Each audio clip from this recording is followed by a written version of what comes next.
আমার প্রিয় বন্ধুরা, চলে এসেছি আবার একটা নতুন ভিডিও নিয়ে। পিসিমা হচ্ছে এসা থেকে যে কোনো না যে কোনো একটা কাজ করেই যাচ্ছে।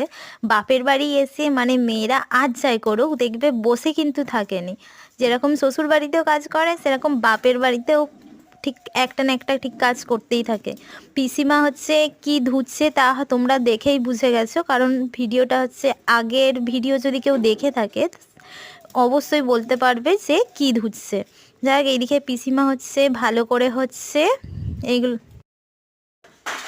পিসিমা হচ্ছে এইদিকে ধুচ্ছে আর আমি এইদিকে হচ্ছে ভিডিও করছি। দেখো আমাদের কিন্তু পুকুরটা কিন্তু অনেকটাই বড়, তবে এই পুকুরে সবাই লাভে না। পিসিমা হচ্ছে বলে আমার কলে নাকি ধুলে হয়নি, পিসিমার বলে পুকুরে নাকি ধুলে বেশি ভালো করে নাকি ধোয়া যায়। যাই হোক, পিসিমা হচ্ছে পুকুরে ভালো করে ঘষে ঘষে ধুয়ে নিচ্ছে। আমি কিন্তু নামটা বলবো না, তোমরা কিন্তু অবশ্যই কমেন্ট করে জানিও পিসিমা কি ধুচ্ছে।